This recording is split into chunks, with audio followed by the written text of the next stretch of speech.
go. Here we go. Buenos dias, children. Back at it again with the Casual Opinions podcast here. As always, I am Zach Kellner, joined by Caleb Kellner and Bailey Deal. A couple of jabronis just jabroning their way across the galaxy, right? A couple of Yes. simple men just trying to make their way through the universe. And in the process, we talk a lot about Star Wars. And that's what we're back here to do again today with episodes 3 and 4 of Book of Boba Fett. I guess before we get into the episodes themselves, we're more than halfway into the series so far. So I just kind of wanted to preface with that first and kind of get our thoughts on series overall. And we'll get more towards like what we expect for the future, what we want for the future when we talk about episode 4 and stuff. But just like general vibes on the series, what are you guys thinking so far? I'm digging it.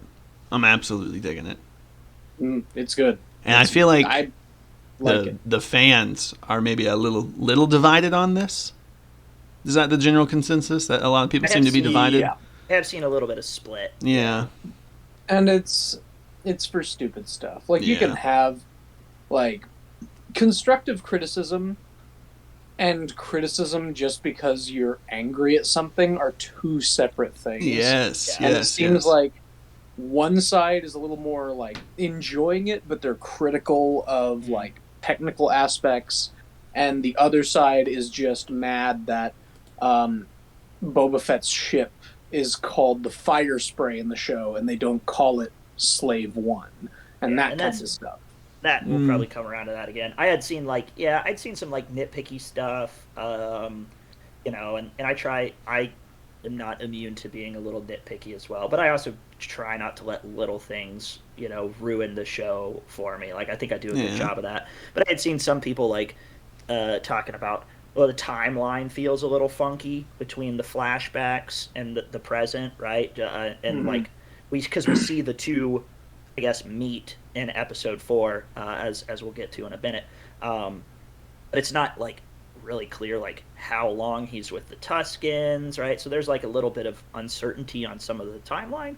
But I just kind of headcanon that stuff and be like, okay, well, he's just with the Tuskens for a long ass time, and that's the 5 years there, I don't know. It kind of was clear cut to me. Yeah, I didn't feel an issue with the timeline, but so well, I was listening to one podcast that I really love, the Ringerverse podcast, but that one of them was having a hang up on the timeline thing because they're like, how did Boba Fett not change his clothes in the 5-year time gap? Like, why is he still wearing his Boba Fett long john skivvies there? Like, why is that what he's got for 5 years? And I'm just like, I could see why that would bother someone, but at the same time, it's like, well, you're living in the desert. There's not really stores. Like, I don't know. I can kind of headcanon my way around a lot of those nitpicky things. Yeah. And he was more of a prisoner, so it's like they're not gonna. Also that, yeah. They're not gonna necessarily give him a change of clothes Right. of anything, right? Because he's an outsider until he becomes an insider with them and part of their tribe.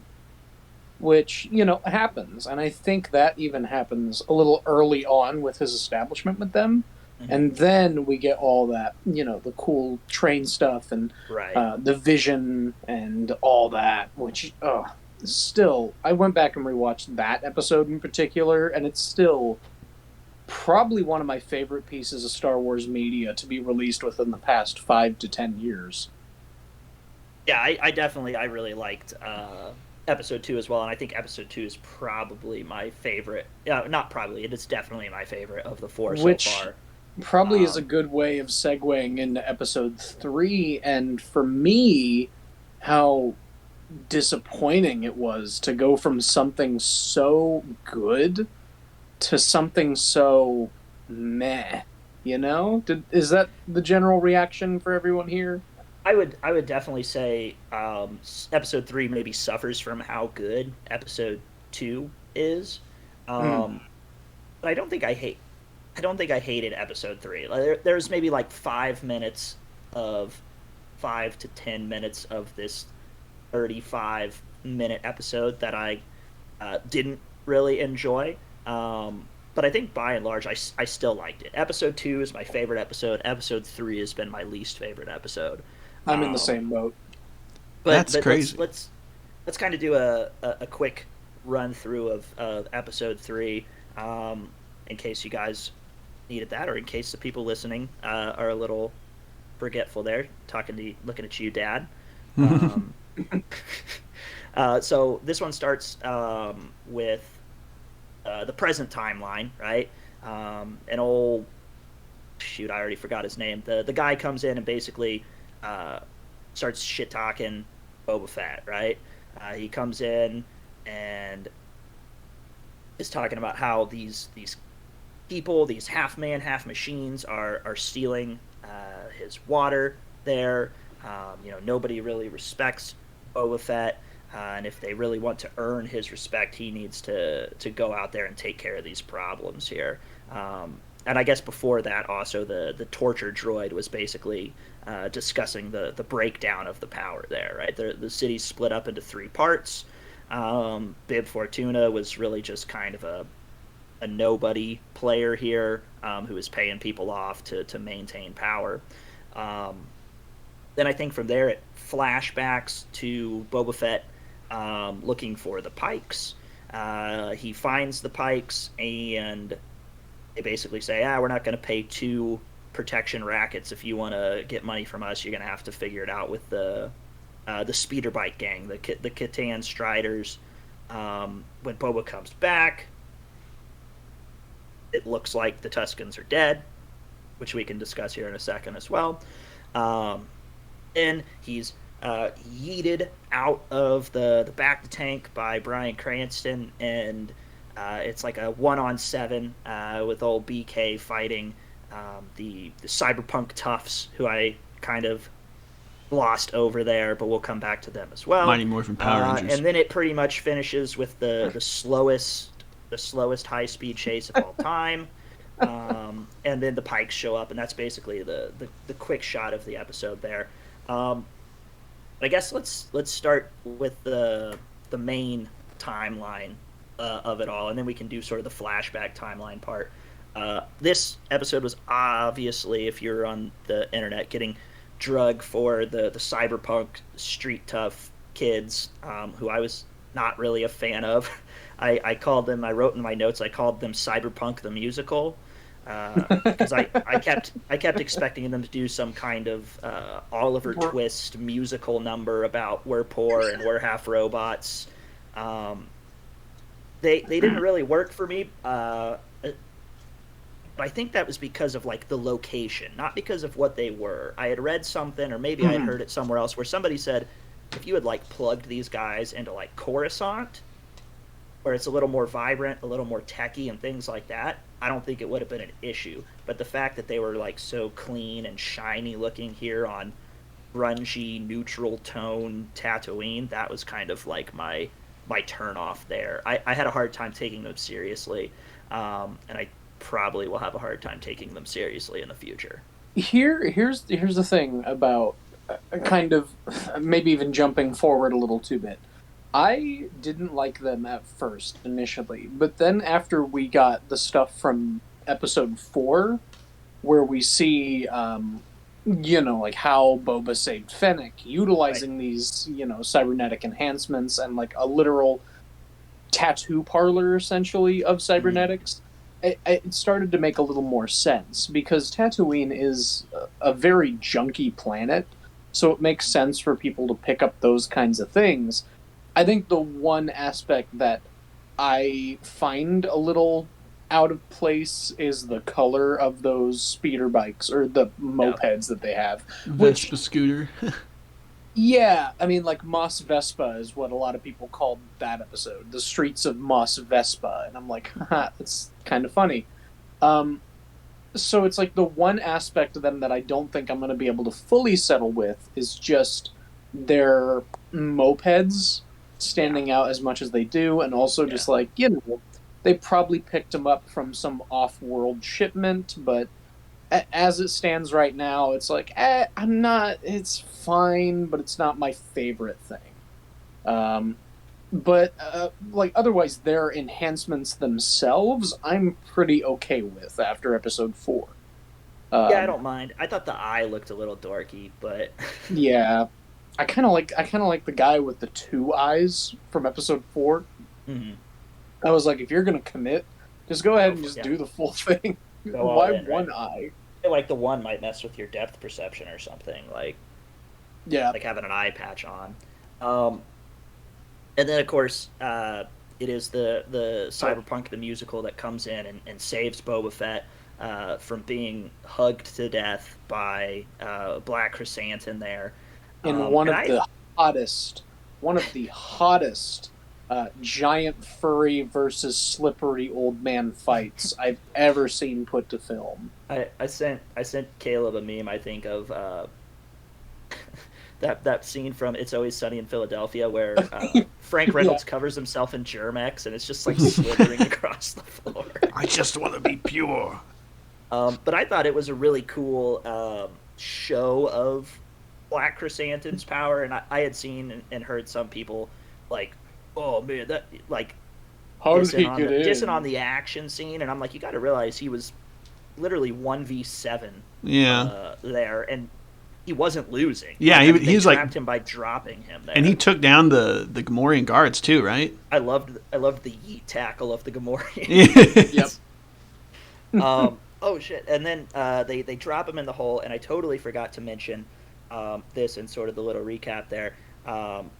Not long after that, Boba Fett gets a message that the twins, the Hutt twins, have returned, and they freaking roll up there, being all gross, but with a Rancor, and the freaking Rancor, I'm obsessed with, and I immediately, it's probably not true. I immediately was like, "Is that the one from Bad Batch? Is that Moochie from Bad Batch?" It's not. And I'm It's sure it's referred to as not.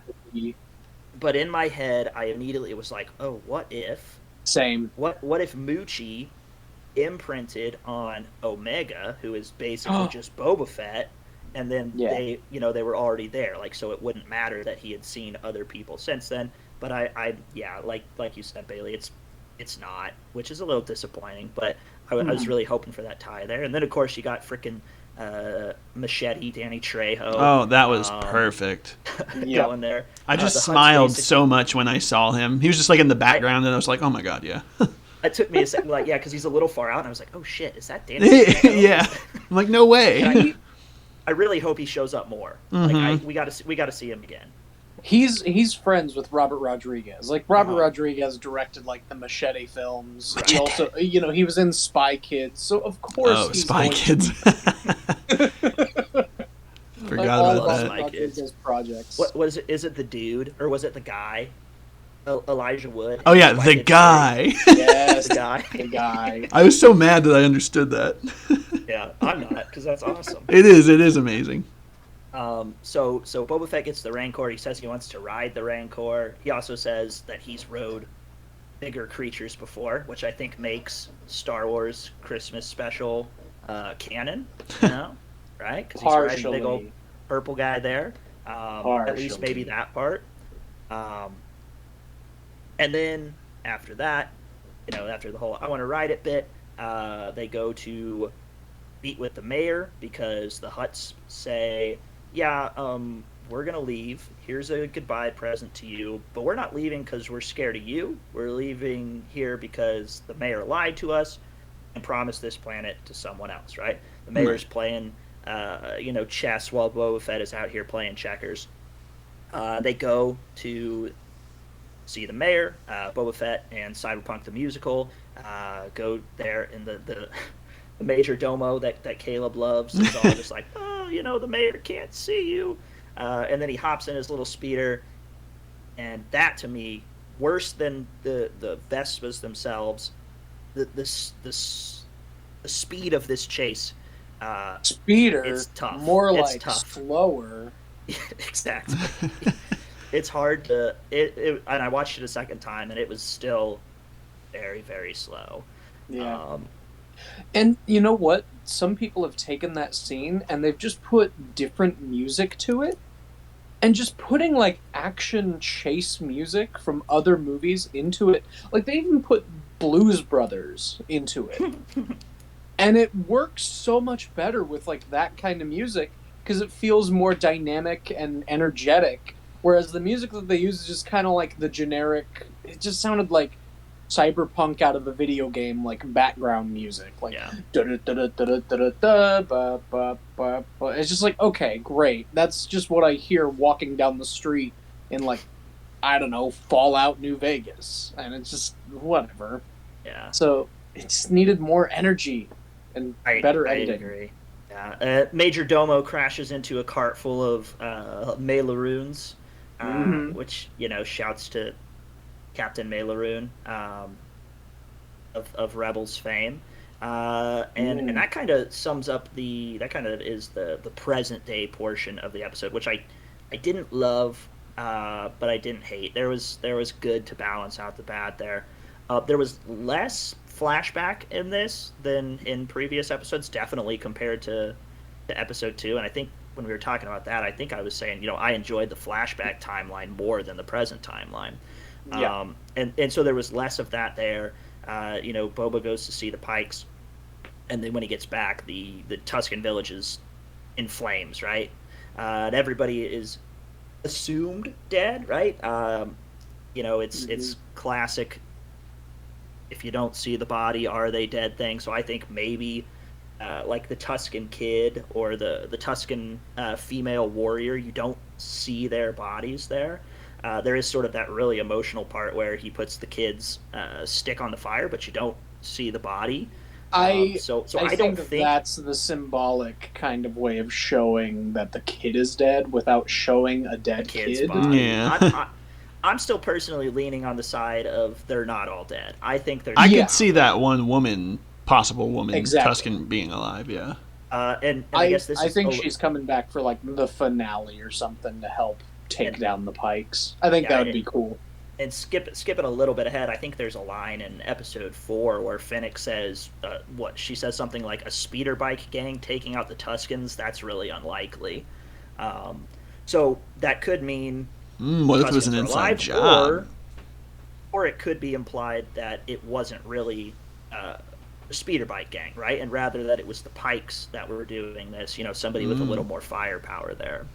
I was kind of disappointed, and this is why I'm hoping, and I think that the Tuskens are still alive, because I was kind of disappointed with that send-off, right? We get really attached to the Tuskens, and then it's all of a sudden, he went to go talk to some people, and of course we don't know how long that took.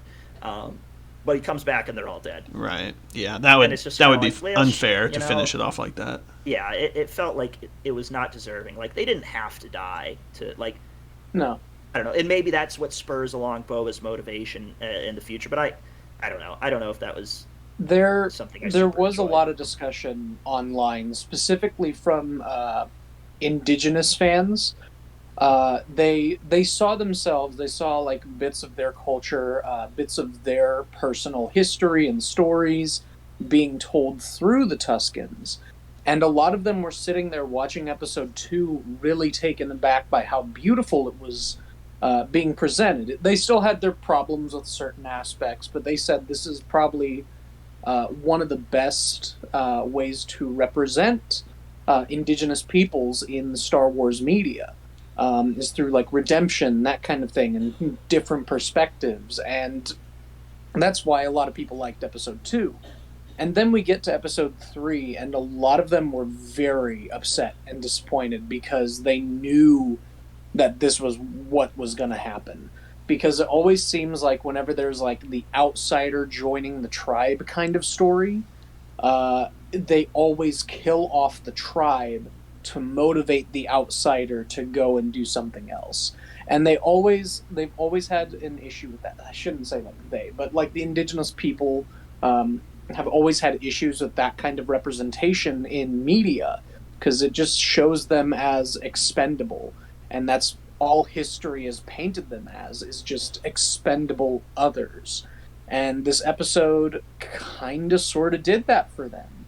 It just made them feel othered for the most part. And it's a very cheap kind of tropey way of going about it.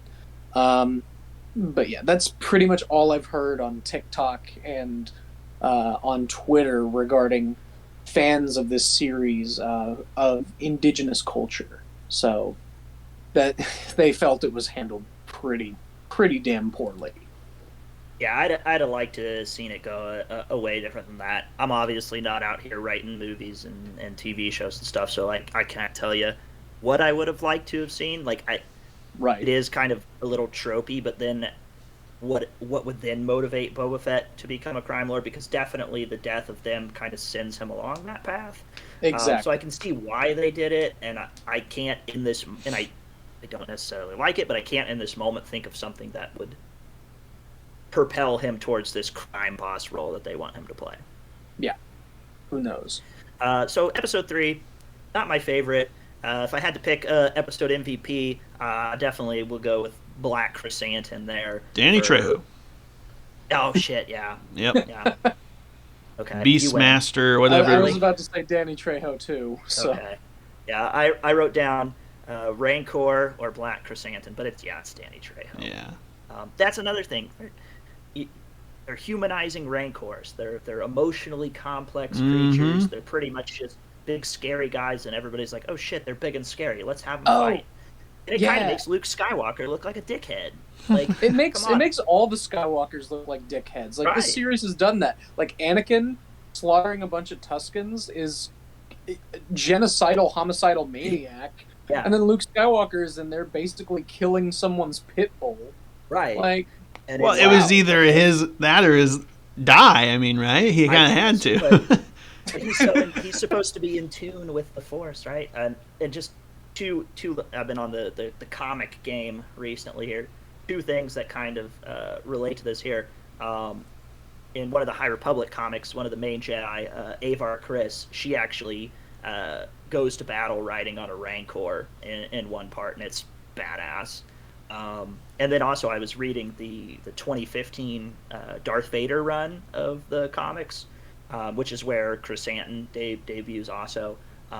And there's a part where Darth Vader's on Tatooine to recruit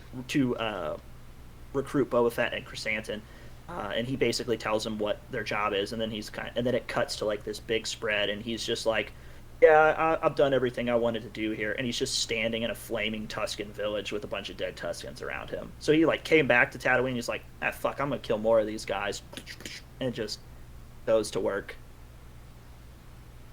I'd love to ride a Rancor. Me too, man. Okay. No Rancor riding in episode 4, but there is plenty of Bantha riding there. In episode 4, I think it starts back in the flashback.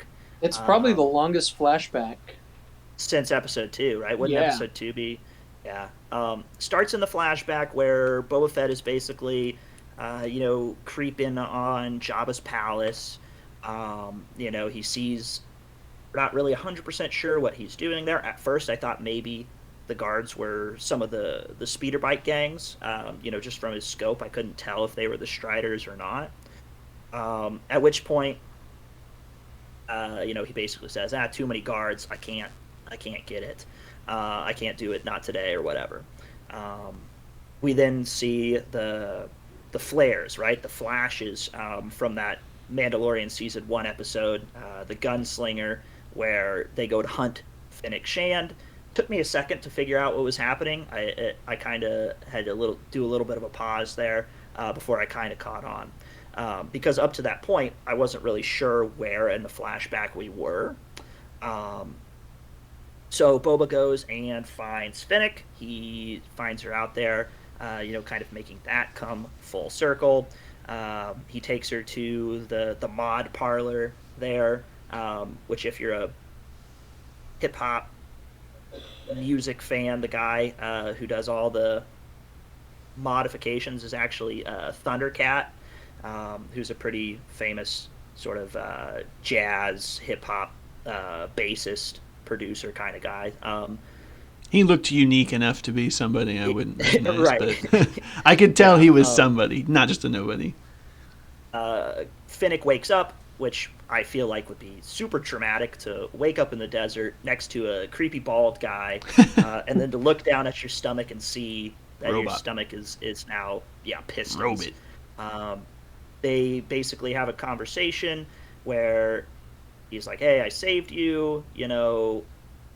Help me get my fire spray gunship back." He says, "I need it Actually, it's the to slave one. I I needed to get revenge on these speeder bikers." That's where Finnick I need says, help finding my basically, silver Honda Accord. Sorry, what's the name of the silver Honda Accord? Oh, I call it the Wienermobile 5000. it's a good name. What the Go to the parking lot and look for the Wienermobile 5000. What?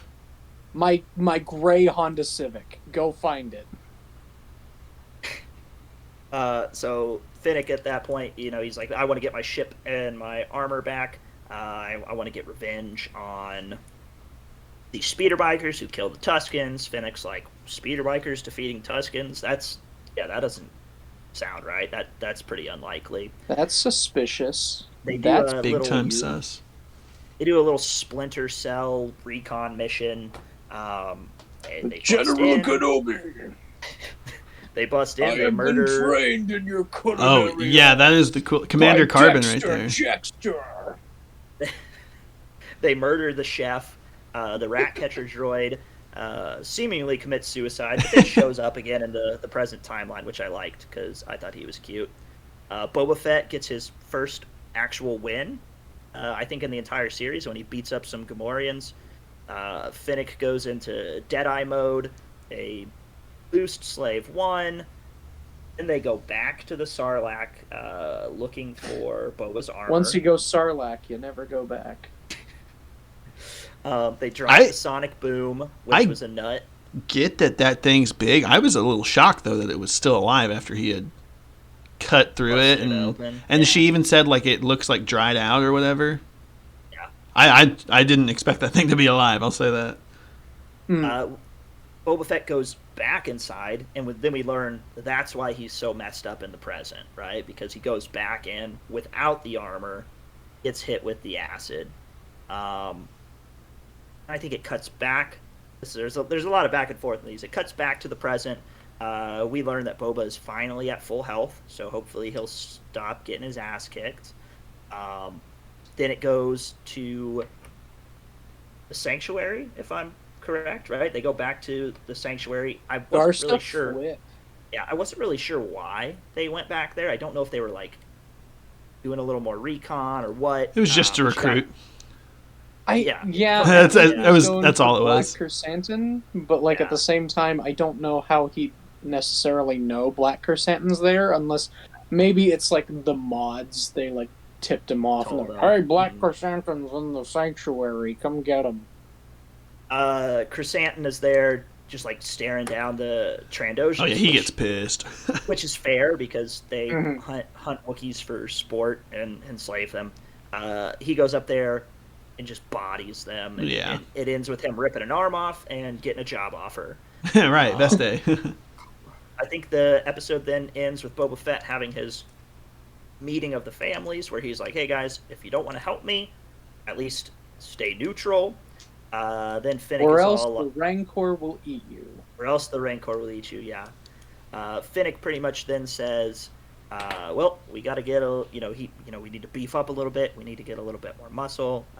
Finnick says something to the effect of "Credits can buy muscle if you know where to look." And then you get the Mando music, right? And at first, I didn't notice the Mando music, so I'm like, didn't until you guys started talking about it. So. Really? Yeah, I didn't catch it. Anyone's been talking about. They're like, "Oh, Mando's coming back next week. Oh my god!" Is that really what we need, though? No. I'm just saying. I don't know if you were building up to that, Zach, but Cad Bane. That's what I have in mind. That was my initial guess, was Cad Bane, before I realized what the music was. I was kind of hoping for Cad Bane. So that's a little bit of a run through of the episode there, and I feel like maybe I went on a little long there, but we can kind of pick at it here now. What do you guys think? I thought it was good. General Grievous. I definitely think step up from episode 3. Yeah. I don't know that I said this. I personally, not to backtrack, I had no issues with episode 3. I mean, Yes, the obvious little bits of cringe or whatever, but I don't know. I didn't hate it, but so I'm not saying that this is necessarily a step up. I've liked them all pretty equally in my opinion. I have my picks at each episode. Like I said, I think 2. I didn't. There was just a lot of montages that I thought bothered me, and then you had to cringe a little bit with the Power Rangers and everything. So, but ultimately, I think they're all pretty on par with each other in my opinion. Yeah, no, I didn't hate 3 either, as I had said. But if I were ranking it, this one would probably go above it. I think the big things from this episode is, one, we get to see sort of the Finnick meetup there, which I thought was neat. Some people were saying that this episode felt a little redundant. Because we already know that they met. We already, we know where he's going to get his armor. We know he has the ship, and that they felt like, this was unnecessary because we learned a lot of this stuff from Mando. But I maybe it is a little redundant, but I think it would have been weird if we didn't see this stuff. Mm-hmm. Right? I liked it. It's one of those things where people, it's a classic you're damned if you do, you're damned if you don't situation, where fans are going to be upset if they don't see how Boba Fett escaped the Sarlacc. They don't see how he gets his armor back. They don't see how he gets his ship back. They don't see how he becomes one with the Tuskens and gets a gaffy stick. It's like they have to see it, otherwise it's just one of those like conjecture things. They have to die assuming things have happened and never get a definitive answer. So they want answers for everything until they get those answers and they don't like the answer. That's Star Wars fans. It just seems. Yeah, you can't please It's them. difficult to please everyone. I think the big, like I said, the big things, you get to see the Finnick stuff. One of the big things for me was, for a lot of this so far, Boba Fett has not gotten a lot of individual wins, if you will. He kind of gets his butt kicked a lot. Some of the complaints are Boba Fett is talking too much. Why is Boba Fett being a funny guy? Which is actually something that Tamora Morrison has said, like, he wished that Boba Fett would have talked less, and he had actually advocated that Boba Fett talks less. But I think you get to see that in here. You get to see that hard-ass Boba Fett that everybody as though he's pined for when he's in his ship and he just freaking blows everybody up. Yeah, that was pretty cool. I think that was probably my favorite scene. It was cold-blooded and mowed them just, down. like, just the look on his face, like, that says everything. Like, yeah, fuck these guys, dead. And as soon as they showed the one shot in particular that still like is standing out to me, like there were a lot of good shots in this episode. Like the point of view from the Sarlacc pit, looking up at the Slave One, kind of peering into it, was really good. But I think my favorite shot is that like him coming in kind of at a sideways angle, blasting them. As soon as I saw that, I went, that's a concept art thing. Like, I can tell someone drew that and made a whole painting of it, because that is gorgeous. And sure enough, that was the first bit of concept art they show in the credit sequence. I was like, yep, I knew it. Yeah, that was maybe my favorite single scene of the episode here. Yeah. I don't think we don't see anything, or if we do, it is very little of the Pikes, so not really sure what they're up to just yet. Haven't seen the mayor in a little while as well. So definitely some questions there, I'm curious to see where that plays. I went back and I rewatched Solo as well.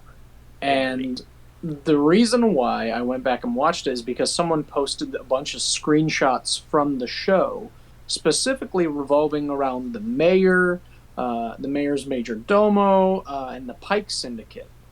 And there's a lot of imagery of a necklace that Kira wears in that movie that's kind of like two half circles. It's more like an upside down setting sun. And there's a lot of upside down setting sun kind of imagery in all of their scenes that they have and on their clothing and armor. And so people are speculating maybe Kira is running the Pike Syndicate in like this criminal underworld, and she's going to show up in this series as like the big bad. If she's the big bad, I will be Sign disappointed. Me up, bud. Sign me up. Give me Solo 2, baby. Shut I want up. Solo 2. I want the get out Lando there. series now. Shut up. I'm gonna get the Kira comics. Go buy the Kira comic series and see how if maybe there's some tie-ins there. No. Big Solo. I don't hate the movie. She is not a compelling character. I don't need her. I thought she was compelling. If she had a dragon on her shoulder, I'm sure you'd be saying something different. No, Caleb doesn't like Game of Thrones. He probably would have hated her more. Yeah, I didn't even know she was from that. So. She's really? like the main chick in Game of Thrones. Yeah. And then I guess the last big question here, unless you guys have anything from the middle stretch there, is the episode was, I think, called Gathering the Storm, right? The Gathering Storm, yeah. Gathering Storm. The Gathering Storm. And basically, I think the implication there is Boba is squadding up, right? He's armoring up. He's got Black Chrysanthemum on his team. He's got Cyberpunk Tufts.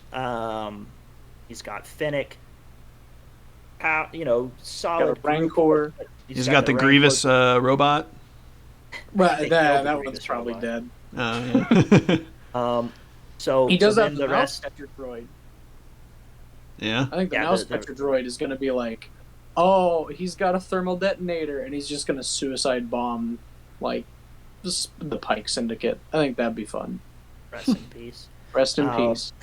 So obviously, decent crew, but they gotta spend some credits, right? They need get more. A little bit more.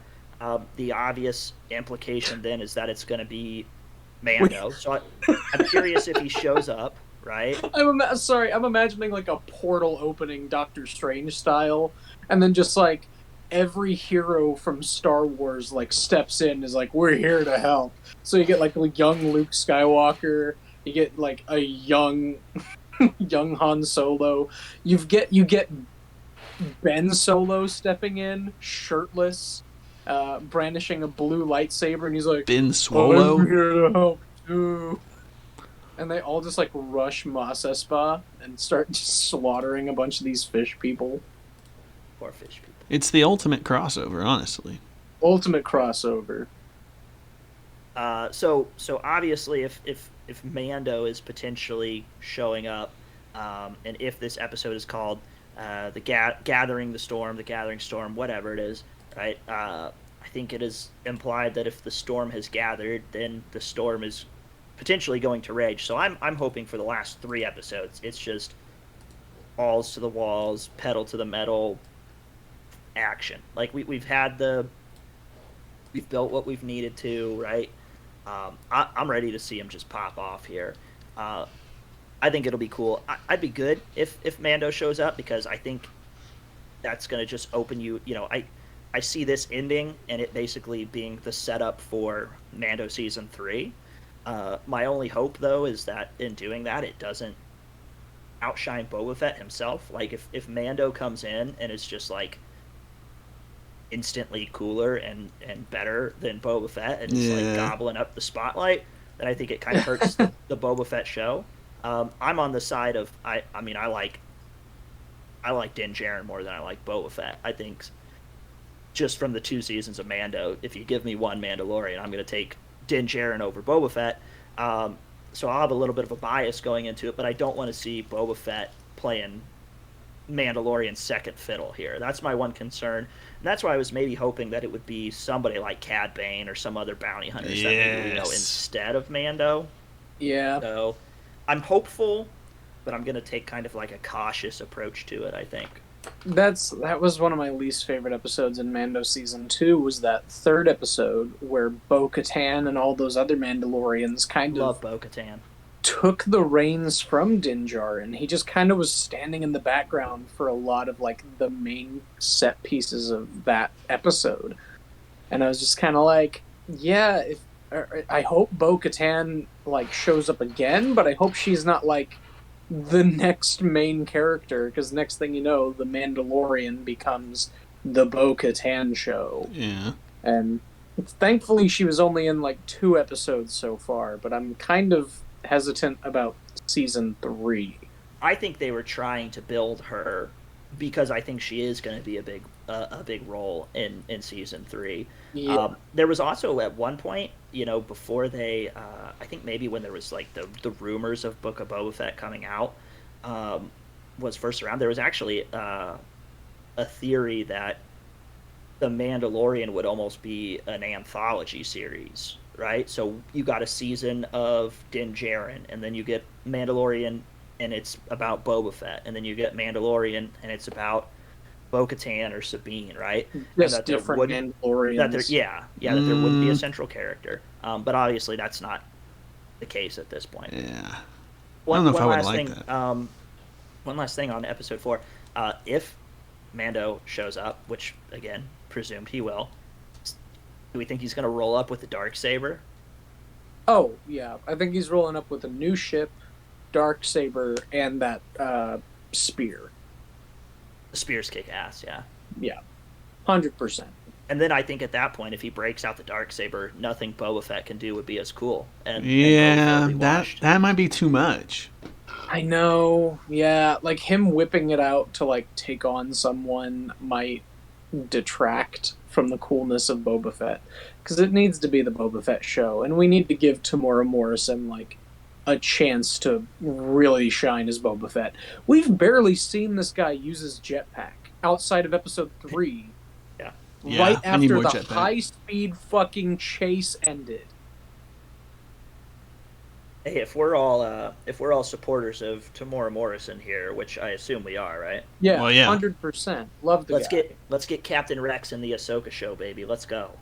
He's already kind of sort of maybe implied that. There was an interview he did where he probably everyone's like he probably confused Ewoks with Jawas, but he said, yeah, working with Ewoks was a lot of fun. They're fun little goofy critters. And everyone's like, wait a second. Why were you working with Ewoks? They haven't been in your show. Well, isn't Captain Rex confirmed to be on Endor though? Yeah, that old man. Yeah. I don't know if that's why a Rex lot of us are like possibly going to be in the Ahsoka show. Yeah, maybe a flashback or something. Yeah, it could happen. It could happen. Could happen. He's probably already filmed it. Probably. I do feel like maybe I was talking an awful lot there. So if either of you guys have anything else for 4 that stuck out to you, just general thoughts, or was there anything that was popping off for you guys there? Nah. No, I mean, yeah, no, you said it all pretty much. I'm excited to see. Well, I guess I can't really say this now because you guys pointed out the Mandalorian music, because I was like, I hope it's going to be Cad Bane, but now I'm like, it might not be. It probably won't be. Do either of you guys have any predictions, any guesses, anything, ideas for or thoughts of what to expect in future episodes? You know what I want to see? I know what I want to see. There's been this raging debate online about Max Rebo. Does he make the jizz with his hands, or does he make the jizz with his feet? Because there's an old puppet from the original series that seems to indicate that Max Rebo only has 2 limbs, and those are his feet, and that he's sitting on a cushion whenever he's playing the little piano thing, and he's playing with his feet. But then there's like toys and other non-canon concepts that show him playing with arms, and that he has a separate pair of feet, and he's like locked into it. So I want to see that safe haven get like rocked to shit. I want to see Max Rebo fall out of his little piano thing and scurry away and confirm whether or not he makes jizz with his feet or makes jizz with hands. I don't like that you're saying that, but I understand what it is. It's canon. Yes, regrettably so. I'll come out and confess and say that that's pretty secondary to what I want to see. Maybe even pretty tertiary to what I want to see. I want Fennec Shan to be like, we have I found someone that's willing to work for us for the proper price or whatever, and Boba would be like, who is it? Introduce yourself. My name is Ethan. And Ethan comes out of nowhere and decides to join the crew. God bless you, Ethan. Love Ethan. We Needs love more Ethan. screen time. We've all got our priorities straight of what we want from this series. It'll be a 0 out of 10 if none of this happens. Yeah. My predictions, I do think Mando will show up. I have sort of a side question to that here in a second. And as a ardent supporter of the Solo 2 campaign, and Kira, I hope Kira shows up. I hope she shows up. I would not be surprised if she was the big bad, and I would be totally fine with that. I'm very, very curious. How old about would she be? Because she would be Han's age. Yeah. You know, because they're Maybe a little about younger. the same. Geez, yeah, I'm not, because this would be about 9 ABY. I don't know, 40. So Ish. long as if she's in here, I just don't want any Darth Maul, and I think we would be past that point, right? Yes, yeah, Darth Maul is dead. Okay, Yeah. I thought Darth so. Maul comes back. I'm like, David not Filoni again. wrote episode 6, guys, so I think Darth Maul isn't dead. I think she would have to be at Boba age or younger. Yeah. Yeah. But I hope she'll show up. And my question, I guess, was then, if Mando shows up, do you think they recruit? Do you think any other noteworthy characters come in? Or is it just I heard someone say that they hope that the armorer from Mandalorian Season 1 comes back. That lady? that would be cool. Yeah. With it. Does Boba know her? No, but Mando might. He might have found her, and we'll get flashbacks to that in Season 3 of Mandalorian. Yeah, I also wouldn't be surprised if Jon Favreau put his Mando back in there with his big Gatling gun. Didn't he die, though? Yeah. Oh, potentially. I don't We know if never, it was we never saw it on screen, but Oh, wait, are you talking live action Mando? Yeah. Oh, I thought, because didn't he voice a guy? He voiced a guy in Clone Wars. he voiced pre-Vizsla, yeah. Yeah. I was like, is he dead? I was like, that'd be weird, but Yeah, Maul decapitated him. yeah. R.I.P. So yeah, that's episodes 3 and 4 of the Book of Boba Fett. I think my episode 4 MVP is Fennec, just because she is catching bodies. I'm liking right Fennec a on lot, there. too. I could go with Yeah. that. She also beat Cad Bane's ass in Bad Batch, so She did. Where does she rank on the hierarchy? Shit, yeah, now I'm gonna be all like, Yeah, the connection's there. He's got connections. it's there. There's the Boba connection. There's the Fennec connection. So We need Cad. I've been wanting could Cad still- live it- action for so long. it could still happen. Yeah. Do we think there's a Book of Boba Fett season 2? No. I don't either. After all of the online discourse, like, even though it's being talked about, I don't think they're gonna want to try to push it any further than they already have. He may be like a reoccurring character, or he may be a character that they go back to in, I don't know, the Ahsoka series or the Jesus Mando Christ. season 3 stuff, where they just kind of like, they go back to Tatooine and they're like, "Hey, Boba, we need some. Shut the fuck. Sorry." Yeah, I don't want Police Boba to be some helicopter just episodic flew overhead. repeat. I think there could be a season 2, personally. Yes, it's gotten its fair share of criticism, but I don't know. People love Boba enough, and the show's not over yet. We don't know what's going to happen at the end. It could blow everybody away, Sadly, I think the show was going to suffer the same fate as, like, Solo, where, it's not received super well, even though it still has, like, a lot of good quality, and it, like, is different enough and kind of subverts expectations. But Solo, they were trying to set that up to potentially become its own like little franchise Yeah, that was of stupid. like prequel stuff. But it didn't make a lot, wasn't really super well received critically. And I think Boba's in the same boat, so I doubt they're going to do a season 2. Because, like, with Mando, that was, like, really good and received really well by everyone.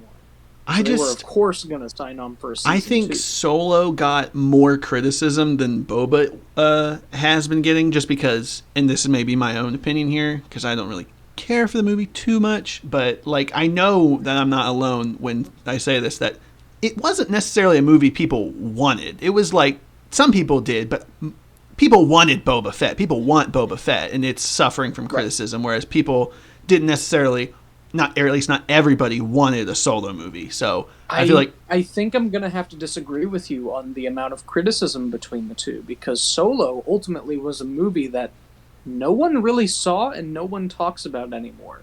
Boba Fett was one of those shows people wanted for a long time, and now that it's here, those same people who wanted it are not exactly getting what they wanted, so they're voicing all of their criticisms and concerns with it. And that's why I think Boba Fett is being probably more critically panned, and I think that might be good or bad. Whereas Solo was just one of those not very extraordinary exceptions where a lot of fans didn't see it and they didn't care for it, so it didn't generate a lot of talking points. I So I Disney just and got to add though, Lucasfilm just were like, "Yeah, no, we don't want to do anything else with this because no I one's think talking about it. Who Solo cares?" I think Solo a little bit less, because it it really it really drove a stake into Star Wars, because it ruined a lot of potential things that were gonna happen. People, they were really banking on Solo, doing better, and a lot of projects suffered. They ended up, because of Solo, they stopped movies for quite a while, and it transitioned into the TV shows, and just it it killed the franchise a little bit. It obviously, okay, it didn't kill the franchise, but it hurt it just a little bit. And I don't think Boba's hurting it. It's just suffering from mild criticism. But I think season 2 could happen. But that's just me. Solo 2, baby, let's go. No? Cool. Fuck off. Lando. All right, yes, Lando show. Sexy. Here's where we'll do like a little transition to the last little bit here. Maybe I'll cut this shit and put in like some. Caleb, you got some like vibey transition music here? Maybe. Okay, well, send me what you got. And here we'll go.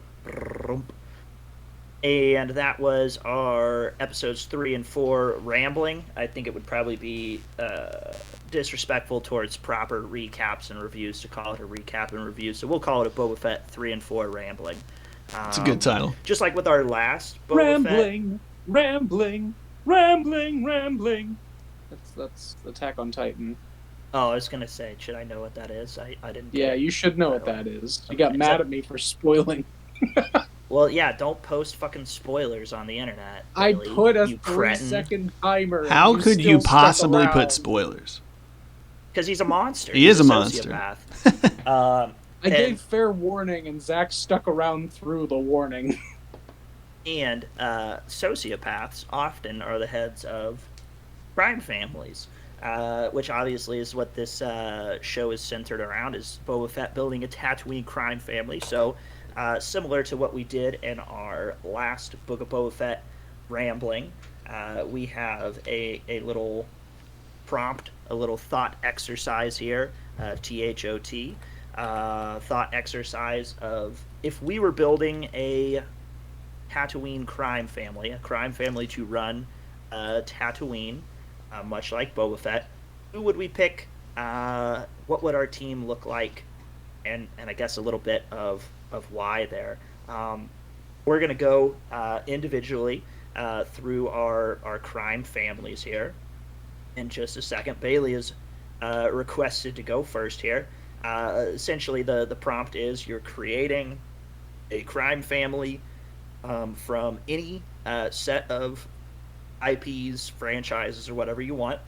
We are limiting ourselves to one per franchise, one member per crime family, if you will. Um, the positions in our crime syndicate, you have your crime boss, your mob boss. You have your underboss, essentially your second in command. You would also have your wartime and peacetime consiglieres. If you're watch a lot of mob movies, right? Those are just sort of like your oh shit, what's the word? Advisors, right? So essentially your chief negotiator and your chief military wartime advisor. The hitman, or as they call it in the mob, the button man. And then to shout out the cute old Rancor there, we had a beast as a member of our crime family as well. So Gotta have our a crime pet. family consists of six, Six. and we'll work our way through our list. I think Bailey wants to go first. We'll just do our whole family at once and then go from there. Yeah. All right. So, my crime boss is Baron Vladimir Harkonnen from Dune. He's got all the resources. He basically runs so much. Just read the book, watch the movie. You'll understand. He's gross. Sucks. He's huh. Said the book sucks. I love the book. The book is fantastic. Like, whenever I thought of like who would be like a good Jabba the Hutt kind of replacement, and it's Baron Vladimir Harkonnen. He is just a slobbering, gross mess, but he has all of the like benefits that Jabba has: money, power, this and that. The underboss I chose is Levi Ackerman from Attack on Titan, mainly because I think he's a good kind of Fennec Shand type who is always challenging the main head of things and kind of butting heads with them in a very productive way. Levi Ackerman is a very clean individual, but also very deadly. He's Beyblade in human form. Let it rip. So I think he would actually run a pretty tight ship, especially running Tatooine and running all of these cities. My wartime consigliere is Thrawn from Star Wars, just kind of an obvious choice.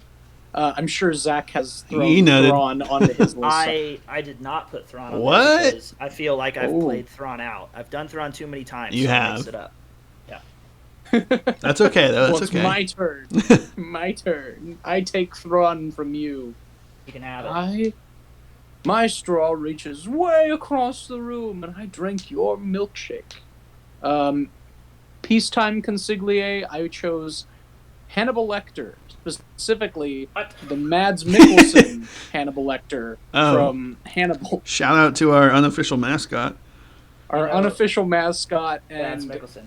Caleb's favorite actor of all time, Mads Mikkelsen. Zach's choice for Caleb's favorite actor.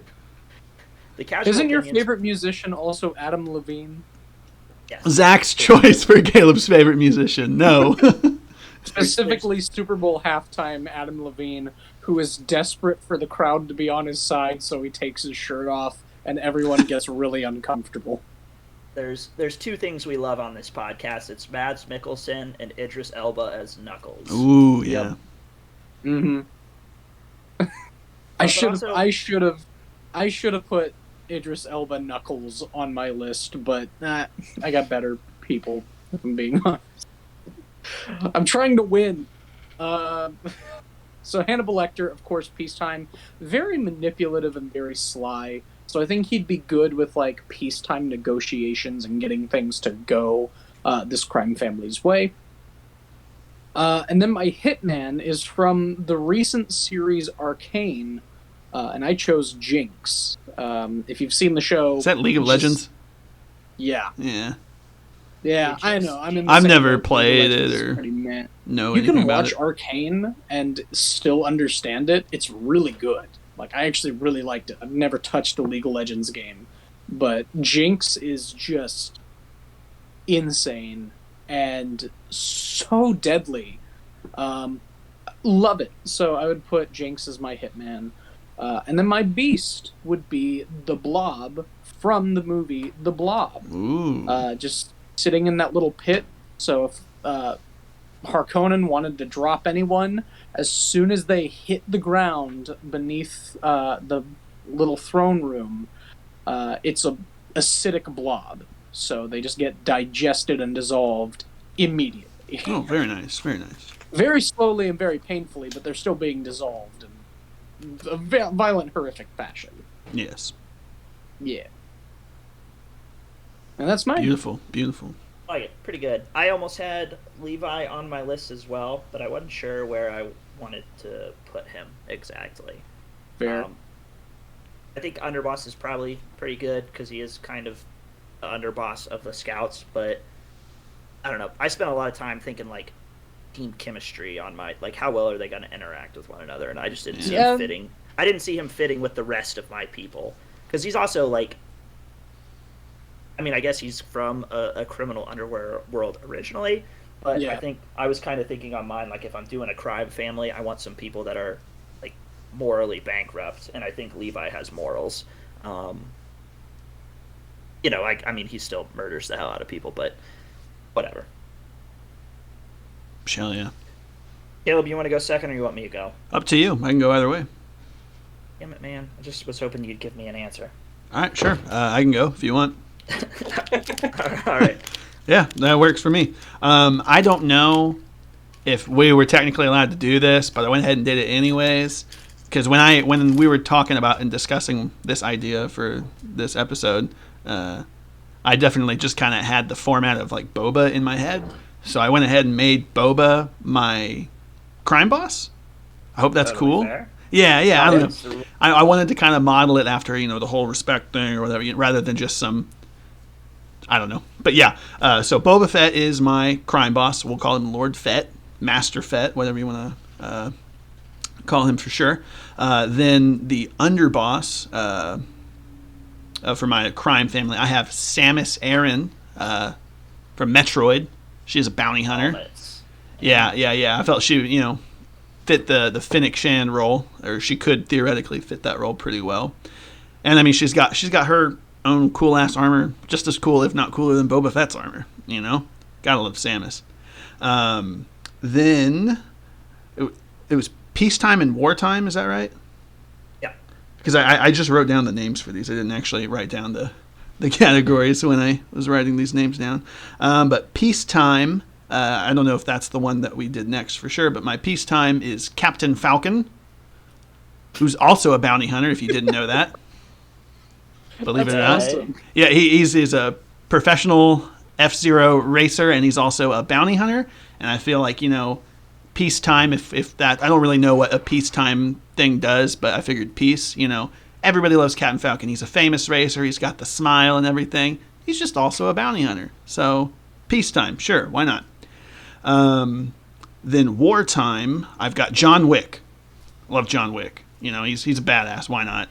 Again, I don't really know what these categories are. I was just trying to fit the roles. But John Wick is my wartime concierge or whatever the heck it is. And and then... Would you like to order the drones? Right. With the ground invasion. And then my bodyguard or whatever that name was, I have Agent 47 from the Hitman series. There you go. Master Assassin. You just chose the Hitman. I did. I mean, yeah, dude. I literally chose Agent 47. Yeah, the titular Hitman himself. God tier and everything. He'd be a pretty good bodyguard. And then for my beast, my beast underneath the feet where we eat or whatever, I'm going to drop you down there, and you're going to run into a xenomorph. Yeah. I feel like that's fair. I didn't want to do like the whole queen xenomorph because that might be too big. But yeah, just a xenomorph. Bada bing, bada boom. That's my Definitely list. a little bit of a theme on your picks there, Caleb. I would say. I went for the assassin bounty hunters. Yeah, probably gonna be pretty good at killing people, I suspect. And keeping Boba alive, which is a big thing. Goal number one, yeah. Okay. On mine, then I tried to think about like how well are these guys gonna work together. Like I got way too in my head about who's going to fit the role best and team chemistry and stuff like that. Because I knew for sure who I wanted my boss to be. Like, I had that slam dunk, and then I was like, well, who's going to work well with this guy? Because he's a little problematic. And my boss was Tony Soprano from The Oh, Sopranos. wow. Uh, Cool. I mean, he's the mob boss of the family there in The Sopranos. He's pretty unstable and got a ruthless streak, but he's also very very smart and cunning. And So then from Italian, so he and basically Italian, doesn't exist. He's he not says normal. things like "gabagool" a lot. Gabagool. Gabagool, He cooked uh, the pizza. and he goes, "Oh." They say "oh" a lot in that show. Anytime somebody triggers them. Um, so I felt then like, okay, I need somebody for my underboss who's a little more even tempered, right? I need somebody a little more level headed, but just as smart to keep him in check there, so he doesn't go totally off the rails, right? A good counterbalance. And I picked Tarkin from Star Wars instead of going the Thrawn route Mm. because because in my head I'm like I could see Tony Soprano getting real pissed off at Thrawn because Thrawn can be a little condescending at times, and Tony Soprano would be all like, oh, "Fucking insulting! You making fun of my intelligence or what?" Right? And he would probably snap on Thrawn. Tarkin, I think, can play the game, the politics game better than Thrawn, but and be a good second in command. Um, my wartime consigliere for that, I felt like you want somebody who's vicious and sadistic, right? If you're trying to destroy your enemies, who's somebody who's gonna like enjoy that, right? I was kind of looking for a sociopath there. And I don't know if either of you guys played Far Cry 3, but I picked Voss Oh, from is that Far the Cry dude on the 3. cover? Yeah, the guy with the Yeah. mohawk. Yeah. I know him. That guy. The I mean, that guy's. definition of insanity is doing the same shit over and over again and expecting shit to change. That guy? I guess. I don't know. Maybe. I don't recall.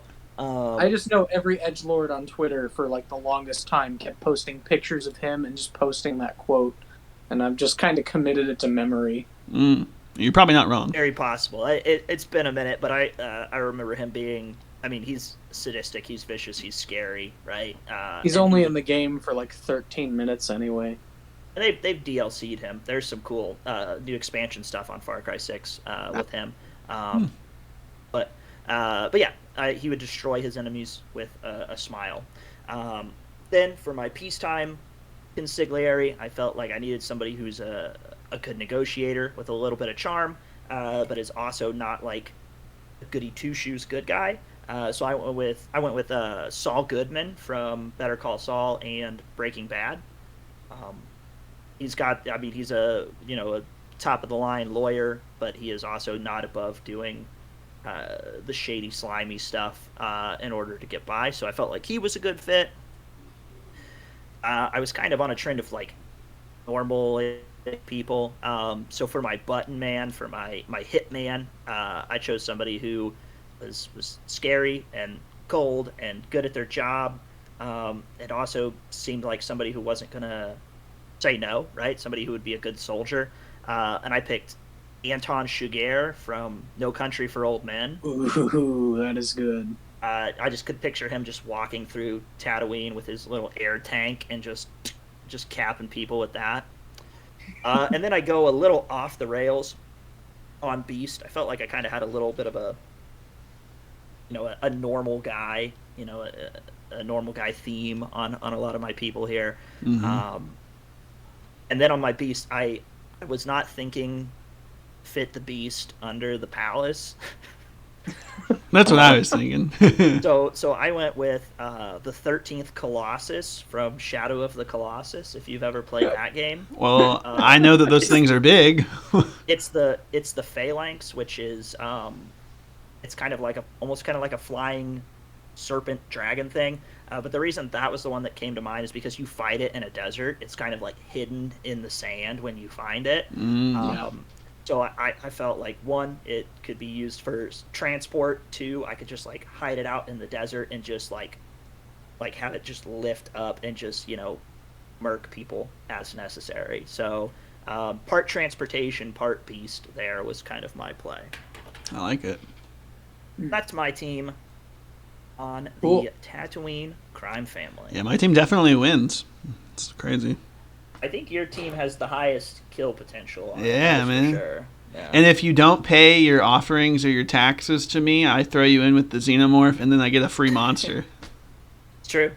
I'll egg you up, and then bam, new xenomorph. Egg you up. I got a black chrysanthemum xenomorph. Ooh, wow, that'd be terrifying. Oh, that would be terrifying. Frick.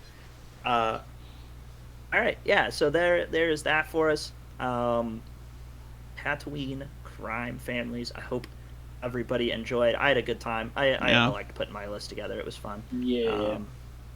Next week, maybe Peacemaker, maybe something else. I don't know yet. I gotta watch those episodes. Yeah. But I'm kind of in the Cobra Kai track right now, so I got to get that out of the way first. But I'll see what I can do. And yeah, that's about it. Anybody else? Cool.